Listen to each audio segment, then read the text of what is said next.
Hello, ladies and gentlemen. So, we actually had someone out there who actually was talking about how it is Disney's fault and not Sony's. So, I decided to just once again talk about how Sony, how they are, and how exactly it actually is their fault. Because that's how it goes. So, let's go with the very beginning, shall we? So, in the very beginning, you have Spider Man and Spider Man 2. Those were good movies. Very good movies. They didn't interfere whatsoever. It's funny too. It's like, think about it. Many people talk about Spider-Man 3 and how the director is completely an idiot, how they actually put three villains in the movie. But think about this. In Spider-Man 2, it was actually supposed to be Doc Ock and the Lizard. But Sam Raimi actually was like, oh, if we put the Lizard in there, it would actually do some messed up damage because we're trying to put two villains in there and Dr. Ock already has a good story. So why in the world we're going to shove the Lizard into this movie if Dr. Ock already has the full movie? He's already in the whole movie. So putting Lizard in it would make it very, very bad. So he actually instructed his own self and the writer saying, yeah, I think we're just going to keep it with one villain and not two. So how in the world can he not actually say, oh, well, let's do it this time in Spider-Man 3? It's like, no, that's not how it's going to go. He was maybe going to plan to do it, but he was actually going to do some low-time villains instead of big-time villains, like, for instance, Dr. Ock and the Lizard. Instead, this time, it was going to be Sandman and Vulture. Now, you'll ask, what happened at this point? Because previously, they allowed him to do whatever exactly he would like to do. Well, this time around, they actually said, no, we would like to have the Venom in this movie. We would like to have Sandman in this movie. Well, he already said Sandman, but they're like, hey, can we put Venom in this movie? Can we put, in quotations, New Goblin in this movie? How about a love interest? That was all the producers. So this time, Sam Raimi actually had to do what they wanted because that's how it goes. It's like either he does what they wanted or they actually will just tell him, hey, you're fired. We'll find someone new. So he played ball, and as you can see, the little bit of what Sony wanted to do, the producers wanted to have, well, guess what? It kind of actually was a very, very messed up movie. It was very horrible. In a way, notice the fact of now all of a sudden you want to be involved with this movie. Something's up. And of course, you can figure this out. This is, of course, my conclusion that is true. That Spider-Man 3 was a sabotage film. They actually now wanted to actually have their hands into it, and they wanted full control. So how in the world can they actually have full control? And like I said, Alvin Sargent actually already said in an interview some years ago that they actually were just going to have two movies. The third movie, it was because Sam Raimi wanted it, and they were like, okay, well, we need to get rid of Sam Raimi so we can have full control. So if they get rid of Sam Raimi, they have to figure out how to do it. And they had to actually do none other than sabotage the movie.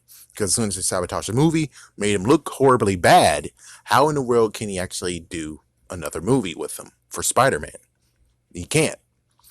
But of course, Sam Raimi tried. He didn't actually see anything. He tried, and well, they pressured him. And some will say, oh, but Tobey Maguire was asking more time with the kid and such like that. It's like, that would have worked. I mean, come on. Spider-Man 2, he hurt his damn back.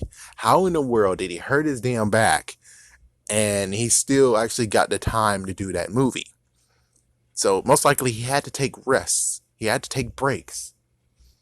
That would most likely be the same thing. Pretty much would be the same thing. It wouldn't actually hinder the movie whatsoever. But more than anything, they pressured him to actually write the script as fast as possible, and you have this amount of time to actually film it. While as soon as he's like, okay, well, I don't think it's gonna go anywhere. This movie's not gonna be good. And of course, you have the previous person who used to be there, Amy Pascal, saying, "Thank you for not wasting our money." What exactly is that? Yes, Sony is not at fault. Are you kidding me? So they were able now to actually do their plan. they now have 100% control of Spider-Man, or at least 90%. And now they bring in a director that they can actually use as a puppet. They have the writers they can use as a puppet, and here's Amazing Spider-Man. And notice the amazing thing. When it comes to Matt Webb, his vision was telling the untold story of Spider-Man. And then you have Avi Arad over here saying this is going to be the ultimate Spider-Man. It's based on the ultimate version of Spider-Man. Not really. Not really, actually. So the director had like many ideas of going. He might have actually had the Proto Goblin in there, the person that died in that movie. He would have been the Proto Goblin, and it would have been one heck of a show, right? Yeah, so he wanted out a Proto Goblin. He wanted to actually talk about the untold story of Spider Man, and he instead was instructed to do many things from having the lizard in the movie because, well, Sam Raimi wise, everyone was waiting for the lizard to show up. So it's like, yeah, we'll give him the lizard. Even though it's not really the way they want it, we're going to give him the lizard. So they forced that upon him. And then they forced him to actually do many reshots from the movie. And of course, the reshots today have been exclusive. I know it's messed up to say, but when it comes to hacking Sony, you guys should have did more on Spider-Man and less on let's do what was it? Annie? Yeah, leak Annie the movie. It's like, are you kidding me? No. You need to go after Spider-Man. You need to find all the clips and stuff they have of Spider-Man and leak all that out. I know that's messed up to say, but if you really want to attack Sony, you got to attack the heart, Osborn, the heart. And that's what they didn't do. Instead, they just gave us the emails, and decent enough, but if you really want to do damage, you really need to leak out every single thing they had of Spider-Man. Everything. Lay everything out on the table so we can all look. And then I'll finally have a case closed of Spider-Man sabotage film. But of course, nope. The journey continues on until somebody finally admits it. So Amazing Spider-Man happened, and then they could get a sequel. Then they did the sequel, and they actually noticed that Avengers has happened already. Avengers happened, and everyone's hyped for Avengers, so that means that they have to now combat against the Avengers, and they have nothing else to do besides the Sinister Six. So they have the Sinister Six, they have to rush this. So they have no choice but to actually put everything into Amazing Spider-Man 2, which technically they did have a choice, but instead of going very slow and building up, they decided to rush it, just like what happened with WB. But WB did even more. They actually just said, no, we're just going to do Justice League now. We're just going to do it. We're not going to build up anyone else's character. We'll do that later. We're just going to do Justice League now. Which technically they wanted to do that way back when, and I would have liked to have watched it because at that time there was no real actually connectivity of the worlds and there would be less pressure. But now it's like, yeah. So they decided to rush it, put all the Sinister Six and get it ready, and then that's when everything hit the fan, where Amazing Spider-Man 2 didn't do so good because, like I said, they were using the director as a puppet and also the writer as the puppet. Because pretty sure all the director wanted to do is just, hey, let's have Electro in this, and that'll be cool. We're cool with that. Just have Electro. And it's like, no, we gotta, well, actually, maybe even we want to have Gwen Stacy. That's one good question I have to look into. Is actually who said that Gwen Stacy needs to die? Who exactly needed that? Who exactly wanted the Goblin to be in the movie?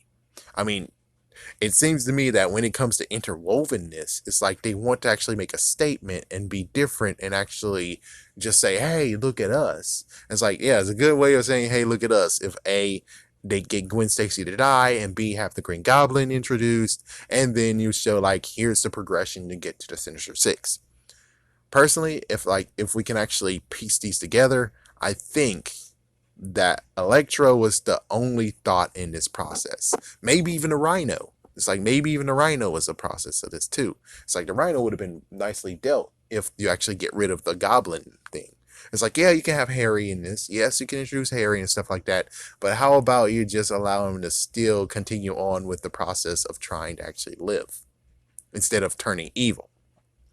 So yeah, he's just got to continue on with the whole trying to figure out how to get contact with Spider-Man and stuff like that, and then allow that to go into Amazing Spider-Man 3 or something. Meanwhile, we can actually just have the Rhino who built his own suit because, well, there had to be a reason why he stole all that plutonium, right? And yes, I think Spider-Man got all the plutonium, but let's just say that maybe they had enough plutonium anyways, and it's like the Rhino's not going to be 100% activated, but hey, it's good enough. Whatever. So after that, we get to the point of where Sony got hacked, and it seems like they are now actually at the mercy. They're somewhat at the mercy, though. They're somewhat at the mercy. So here is what I've heard thanks to Kevin Feige and also Kevin Smith, but mostly the Russo brothers. So the Russo brothers actually came and told that to Kevin Feige that, hey, we maybe need Spider-Man for this. We definitely need Spider-Man for Civil War. And he was like, oh, do I really have to talk to Sony? It's like, how in the world can we actually say, oh, it's Disney's fault, but yet Kevin Feige doesn't really want to have any association with Sony? Because let's just say something. Beforehand, like some years or some months later, before, Amy Pascal threw a sandwich at Kevin Feige. Yeah, Sony. It was Sony who threw a sandwich at, in quotations, Disney. But technically, this is Marvel. Yeah, it's like, yeah, this is one thing you really need to know is we're going to try to actually be like, oh, yeah, Disney's the enemy. Disney's the bad guy. It's like, Disney's in the wrong. It's like, how can it be in the wrong if technically they're just here to talk in the behalf of Marvel? Yes, Disney has Marvel, but let's just look what happens when it comes to, let's just cut Disney out of it and we look at Marvel on its own. Because there has to be like many pieces of money. It's like money is all together. But even though money is all together, I'm pretty sure they have like nice little columns of this is how much you guys get this year. And this is how much you get this year, Star Wars. And this is how much you get. So it's like, I'm pretty sure they actually cut slivers to where it's like, we have a budget. Let's keep a pin in that. Let's web this. They have a budget.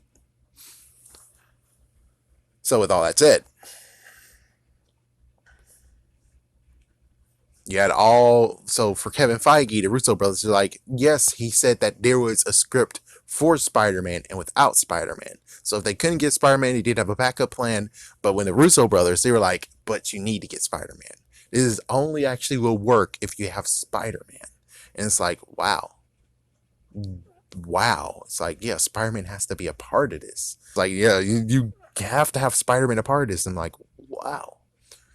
So he did as much as he can, and basically, if you notice, it's like, yes, they knew that this is not surprising that the relationship didn't last forever. So I guess understandable. But notice is that Disney really needed it because the movie needed it.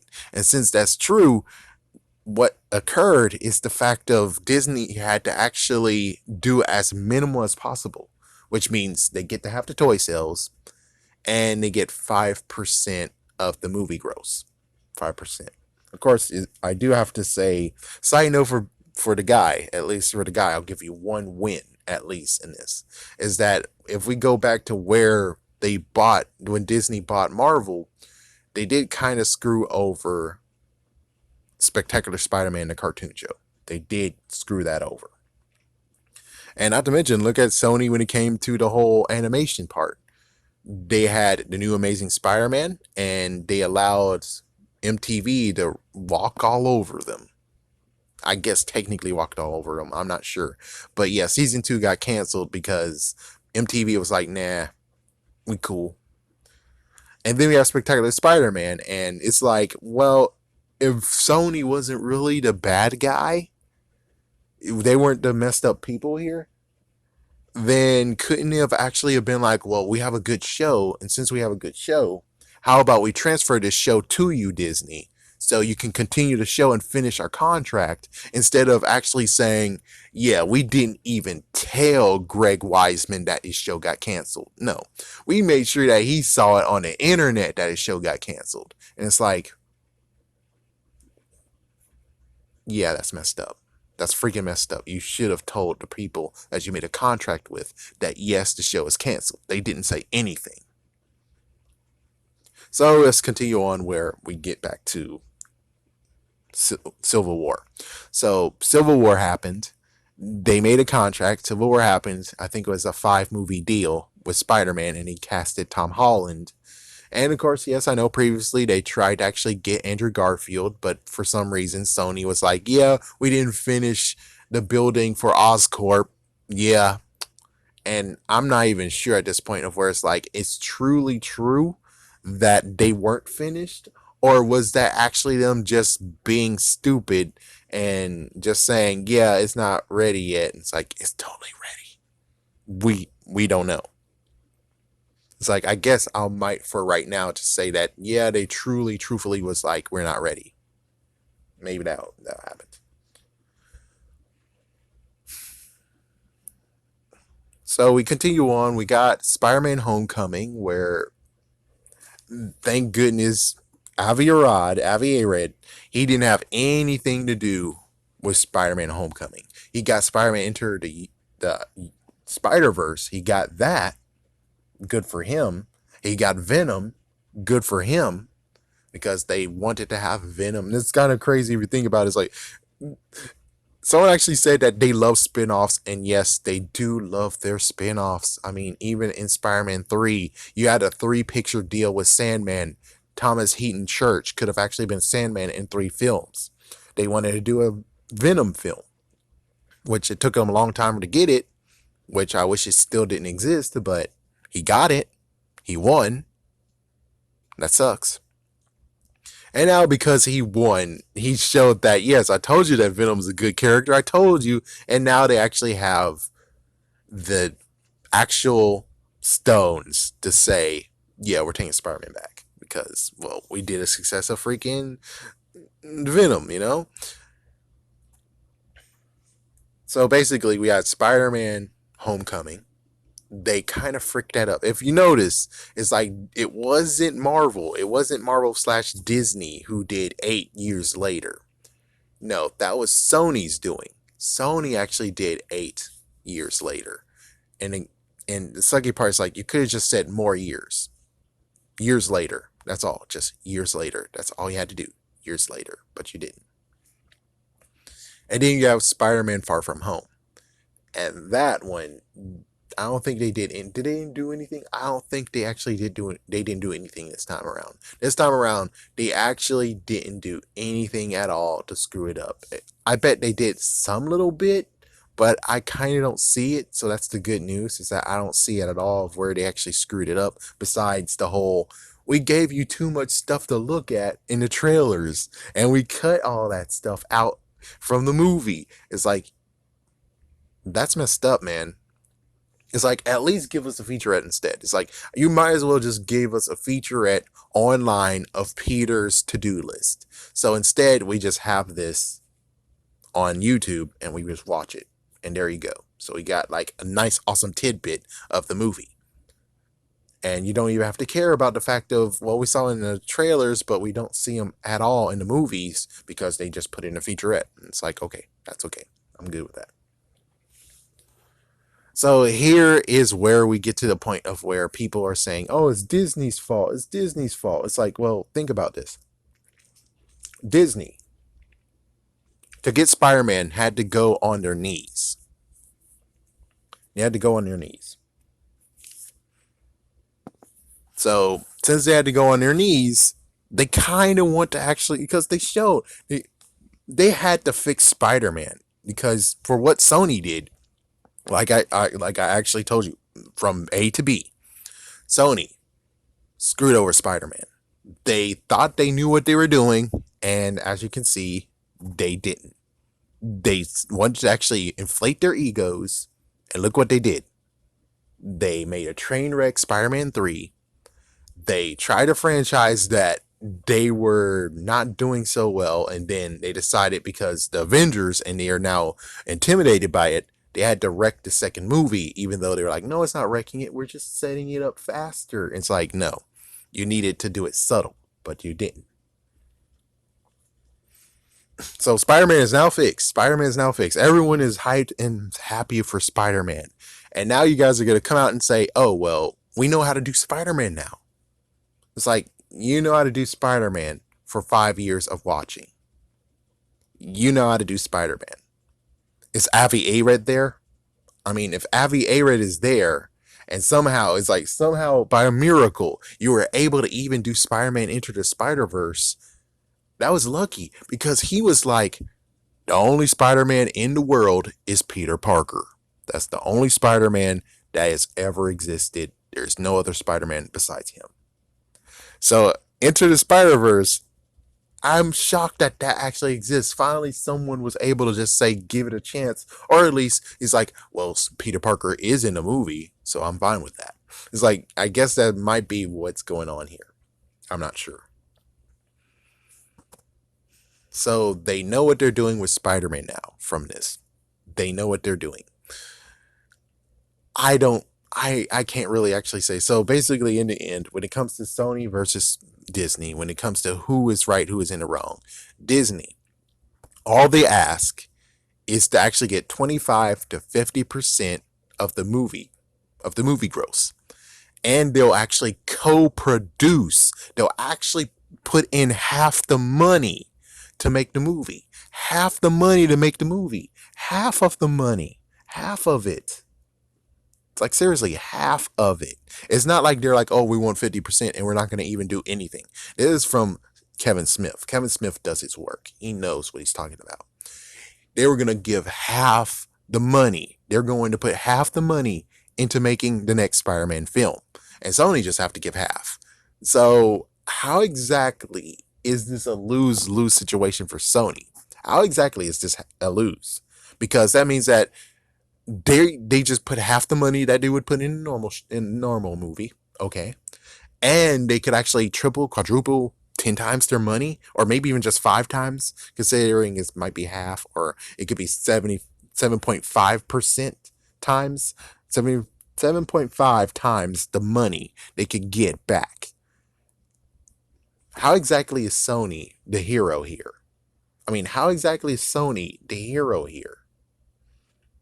Tell me, how exactly is Sony the hero here? Check my facts? I checked them. I looked at 2 people. The Russo brothers aren't gonna freaking lie. Kevin Smith, he's not gonna lie. Why in the world would Kevin Smith actually lie about this? Why would he actually lie about this? It's like, I don't like Disney more than anyone. It's like, for me, I don't like Disney. But notice that Marvel is still Marvel. It doesn't have Disney's Spider-Man, does it?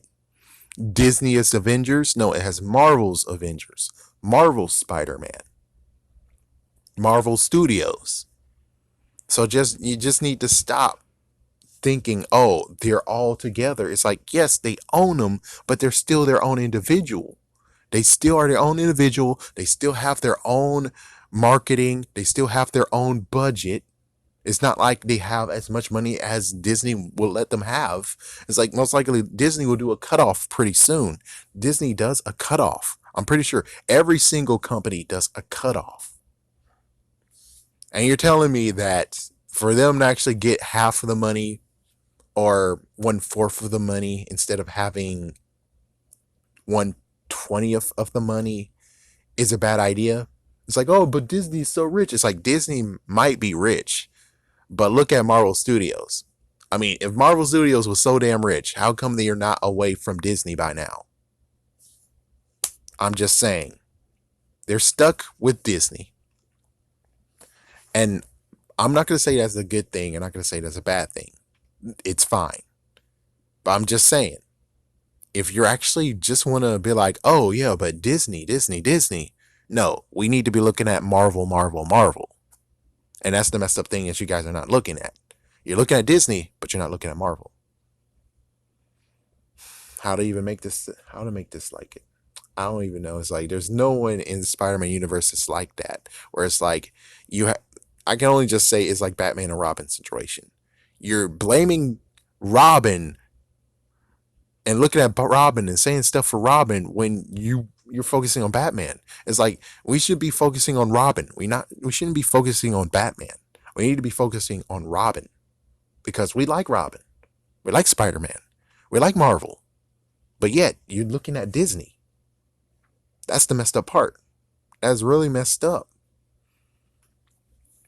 And when it comes to all the budgeting and stuff, if they actually get to have more profits from it, that means Marvel will have more profits and stuff. Marvel can do more stuff than what they can. And here you guys go saying how Disney is in the wrong while Sony is in the right. Sony, in the very beginning, had to be given a very small agreement just for them to actually say, okay, we could give you Spider-Man for a while. But as soon as you actually change it, they're like, what's even worse is like now listening is that they get toy margins. They get pricing from toys. Okay. So where does the video game goes into this? It's like the video game. Where is the video game in all this? Is video game merchandising? I'm pretty sure that no, is not, because if video game actually was merchandising, then wouldn't they have actually put in that all on all consoles? I'm pretty sure when it comes to Sony, they have all the profits from the Spider-Man video game. They get all the profits on that. And you're telling me, and it sold 13 million plus 13 million plus copies. And you're telling me that for some weird reason, you actually said no to Disney when it came to that. And now they know what's best for Spider-Man. They know how to write Spider-Man better. Now, here's the messed up part. You know how to write Spider-Man better. You know how to make Spider-Man stories. Who is they? Are you talking about the producers again? Are we really seriously talking about the producers yet again? Because in the producer's seat, Laura Zinskin is dead. She's been dead since 2012. She didn't even see what happened to Amazing Spider-Man 2. She didn't even see what happened to Amazing Spider-Man. She's gone. But we have Matthew Tallmack, and Matthew Tallmack was in Spider-Man 1, and it eventually came back for Amazing Spider-Man, and now he's maybe still there. But the person that's still there after all these years is, of course, Avi Arad. We have Avi Arad there. We also have Tom Rothman, who takes Amy Pascal's seat now. Is there anyone else? I think there's like one other person, which I can't really remember right now.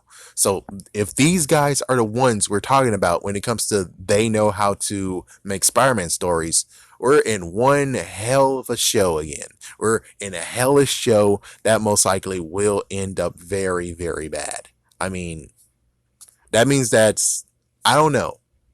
Will the writers, because they still have the writers, they might still have the directors, and yes, I know that's messed up that Disney is trying to get John Watts away from them.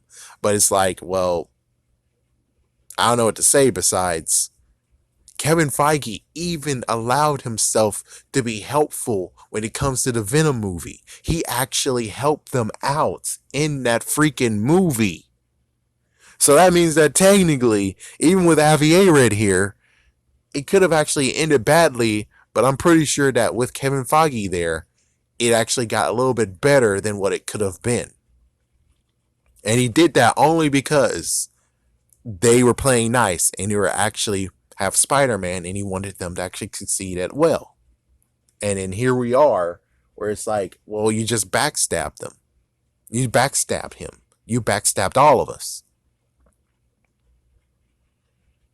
I would love to be able to try to play devil's advocate for Sony. But the thing is that I know Sony too damn well. I just know them too damn well. Ever since Spider-Man 3, I knew something was wrong. I knew something was horribly wrong with that movie. That's why I can't even watch it today.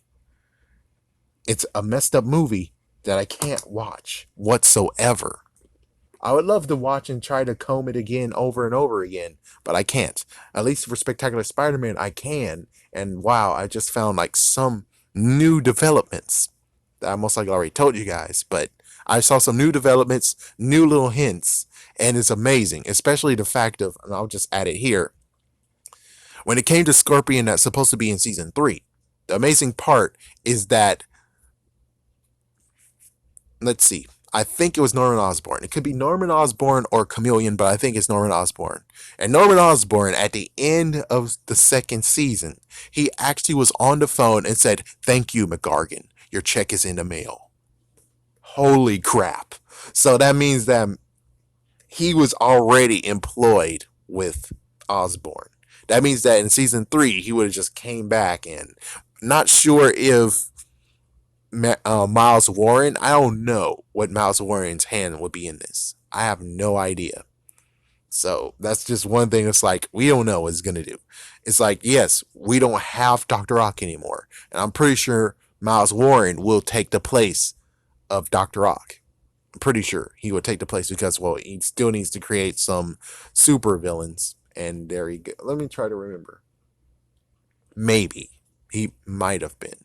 Yeah, he definitely is. So Miles Warren would have took the place of Doctor. He would have created Scorpion. As for Hobgoblin, we don't really know. Hobgoblin on apparently that was a fan site, which that sucks. But apparently, yes, there is a rich millionaire, Roderick Kingsley, and he was already casted. And thank you for whoever actually pointed that out. But he was already casted. We already saw him. He was in there when he came to the Rhino formula or the Rhino technology blueprints. He was there. He was the black guy with the gray hair that was kind of balding. That was him.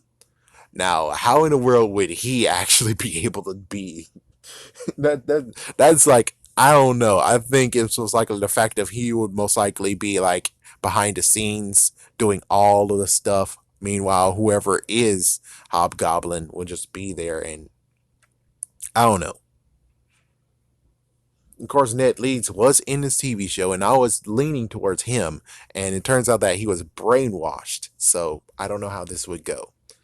For all I know, it could just be Norman Osborn just coming back as Hobgoblin. I don't know. We will never know, sadly. We will never know. This went so long. So I'm just going to end it by just saying I would love to try to actually do the Sony's perspective. But the thing is that Sony's perspective, it's messed up. It really is messed up. Ever since the very beginning, ever since 2007, when they actually wanted to do their own thing, they wanted to actually inflate their egos, and they wanted to actually be there being like, yes, we know how to make the best Spider-Man TV shows. Well, the movies. We know how to make the best movies. We know how to make the stories. And they failed horribly. So that's just 5 years of learning doesn't really help whatsoever. And I really hope when it comes straight down to it that the writers that they have, in quotations, inherited, they won't push them around. Because if they do push them around, yeah, you know how to make the stories all right. Yeah, you sure do. I'm out. Peace.